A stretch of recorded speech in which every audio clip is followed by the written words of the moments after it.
approaches from all angles.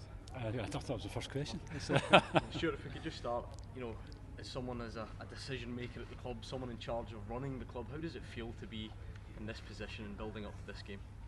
It's fantastic. It's something I don't think when we came in 7 years ago we ever really imagined would happen. So to be back in a European final is terrific. It's great for the whole club. I think you see the boost that everyone at the club has had, and the supporters and everyone associated with the club, and just the profile for the Rangers is getting through Europe again. I mean, it's obviously where we feel we should be, but if we're being completely honest, I think we it's not something that we would have expected, but delighted to be there and well earned, I think. Such a big time for the fans, so much excitement. The news today that ticketless fans are being urged not to travel over. What's your reaction to that? Well, I think that's almost always the message.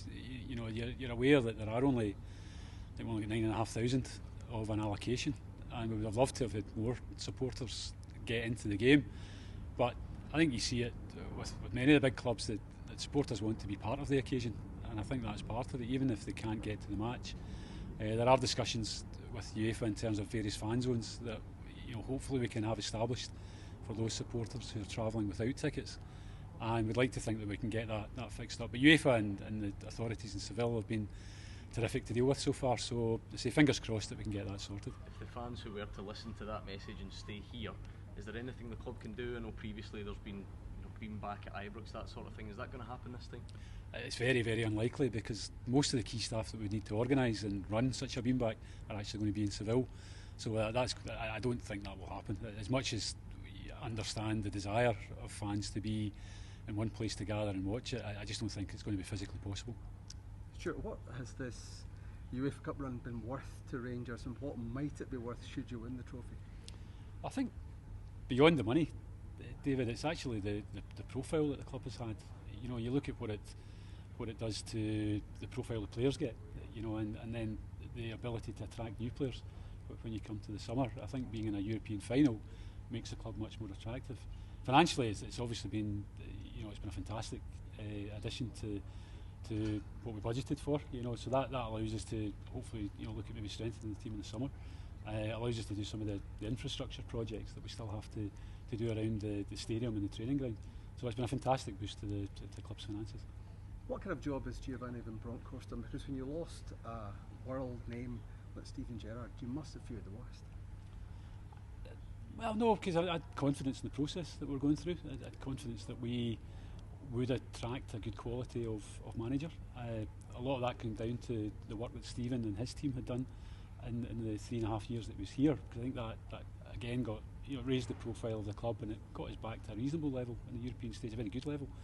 And I think with Giovanni and his team coming in, Gio knew Glasgow, he knew Rangers.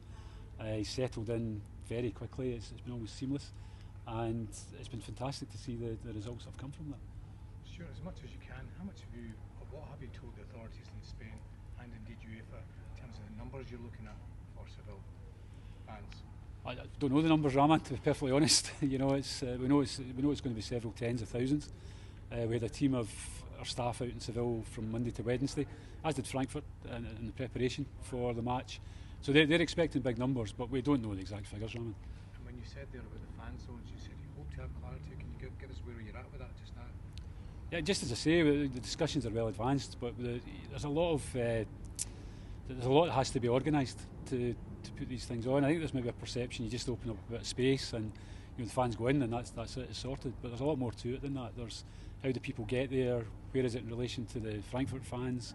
How do you actually facilitate people when they're there? In terms of the basics of food, drink, toilets, etc. So there's a lot goes into it. So hopefully in the next day or two we'll have positive news on that. But I think that's one of the things that has.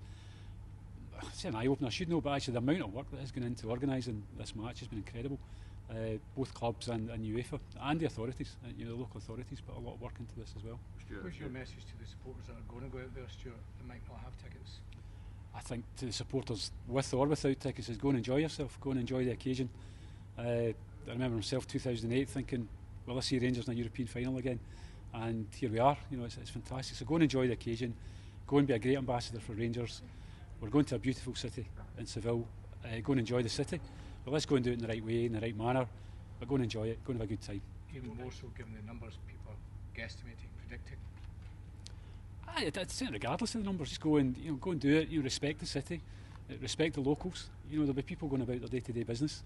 I remember Glasgow when Leverkusen and Madrid were in Glasgow, and it was a great atmosphere in the city that day. So hopefully we can create a similar atmosphere in Seville, and there's going to be disruption to people's day-to-day lives, but hopefully we minimise that and we do it in a way that's positive, and people, the local people, when we leave, they have a good impression of Rangers and the Rangers supporters. Sure, if the team win the final, it qualifies them to the Champions League. How transformative could that be for the club? Because I know at the AGM you said you were looking to break even anyway.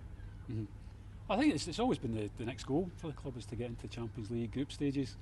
The finances of that, everybody knows what the numbers are. They're all public, so but you've got that money in the bank at that stage. So it allows you to plan, and it allows you to facilitate things in the future. The run we've had this year is probably now slightly more than we'd have had from qualifying for the Champions League this season, and going out at the group stage. But it's a terrific boost. It just allows us to do so many things. I'll just ask you a nice easy one to finish. Go on. Yesterday, I seen the sports director seems to have been a quote set out a certain amount outside a quote. Can you give a bit of clarity on that? No, I can't comment on that. Stuart, what sort of conversations you've had with Glasgow?